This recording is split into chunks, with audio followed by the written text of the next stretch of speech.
Charlie, Drew, it's so good to see you guys. I'm excited about this movie, and people love the first film, so there's a lot of hype going into this one. My first question, though, Charlie, you're a man who plays so many instruments, and we see Skylar plays guitar in this film, but have you ever pitched maybe like, what if the character played tuba? Like, what is that movie like? Yeah, I know. Well, Steve, you know, my first movie that I was ever supposed to do in California, he was a pianist in a jazz band, you know? And so there are those stories where you get to come in and play these other instruments, you know? It's just a lot of these characters, especially for him being like that kind of independent artist, a little more leaning towards that Ed Sheeran on stage, hopefully maybe even a loop pedal in some cases, right? That it fits that energy. My brother in this character really related on that performance side of things. So in guitar is such an easy way to convey that emotion, convey the thing. When you get up there and sing a love song with a tuba, you know, I think you're conveying something a little different sometimes, but dude, would I kill for a tuba up on stage one day? Please. Or trombone. Let's get some of that in there too. Or let's throw in a sax sometime, you know? I'm working on the piano, so hopefully the next one is like some really nice pianos. Oh, I like that'd be awesome. Yeah. It's cool you're talking about how the instrument translates stuff too like that. Though, really. Well, especially those wind instruments, you know, you can sing through those things. You really can sing through those things, and for your lungs and capabilities to be able to like project afterwards, like it warms you up.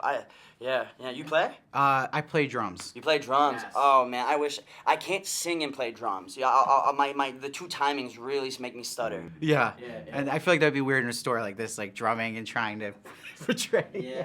There's some. I mean, who are we thinking? I'm thinking Phil Collins, right there, another legend, or even from the Eagles. That drummer. That drummer. Yeah.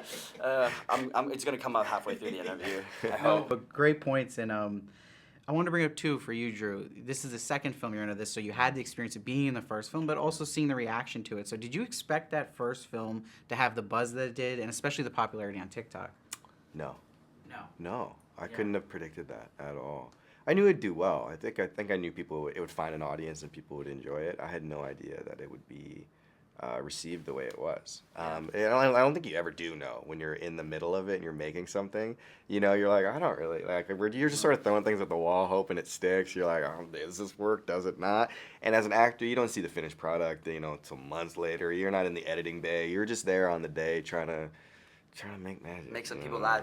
Him and his ad libs and extra stuff that he adds to a script is quite like inspiring for another actor to witness. I find on the day he comes with so much extra for us to play with.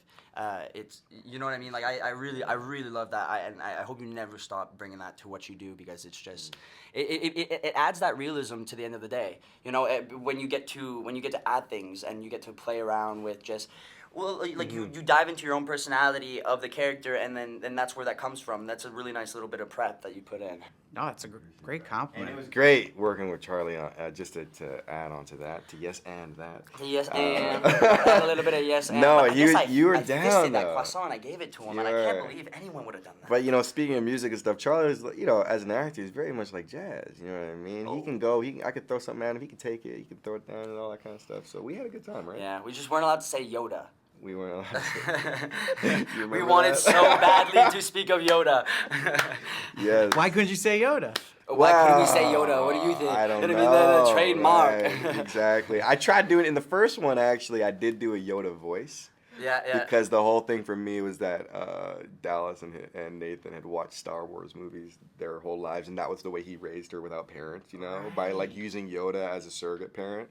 And so there was times where I would throw in, like, I would do the Yoda voice, and I would try to, but it didn't make it to the final cut, so it must have not been that good. But anyway. Well, see, maybe we got a little bit of Yoda. Did you watch the movie yet? Yes. Yeah. Was there any bit of Star Wars in there yet? No. Oh no. Well, it was amazing to witness on the day. Yeah. We try. We get the rights for the third film. Right. Disney. Exactly. Yeah.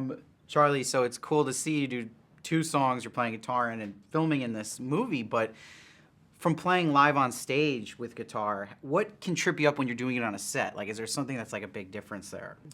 Well, you know, you're playing with a new team every single time. So there's some people that I've never recorded live on set, and there's like they really want you to follow a format. There's some people that are just free and let you kind of go and explore, and we'll do the thing and put it together. And you want to make sure because you're not just performing once on a thing, you're making sure that the timing is going to work out for these other takes and these other angles. It can get a little complex.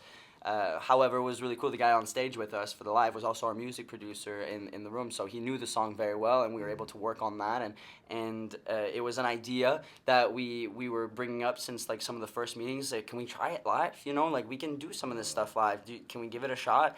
And we did. So I'm really happy. I'm really proud about that effect, and I hope to keep developing it. You know, in other features to be able to, because live performance, it does give a different feel sometimes. You know, look, we didn't have the Wicked money to be able to go and whatever they did right there, but we still got to find something organic and passionate and hopefully that conveys that message and you get a different try. You get the director to come up and be like, hey, I would like for you to lean into this idea when you sing the song to her. You know, I would like for you to actually take that idea, screw it, and let's move into this idea. And so you get to change the message on the day. Whereas like when you record it and you have to follow the message to how you did it in the studio. And if you found a deeper meaning to your character in that moment, you get to actually live it rather than have to be in the ruts of where you've already been. So you're saying for the third one or anything in the future, speaking of Wicked, you want to be like strapped to wires flying around and singing at the same time. Yeah. Okay, good. Yeah, I just wanted to make sure. Really do. Dude, understood that. That's good. Could That's you good. imagine if we end up doing this in New York and then they're all on stage or something? What if we actually, like let's put it into a stage Maybe thing. a reprisal of Spider-Man on Broadway. Oh my God. Yeah. That's what they're doing. Yeah. Love that, guys. It was such a great chat, and I'm excited for everyone to see this on Thanksgiving Day. Sidelined 2, Intercepted. Charlie, Drew, hope to talk to you in the future. Thank you. American Thanksgiving. Canada, we were in October. What's going on? What is going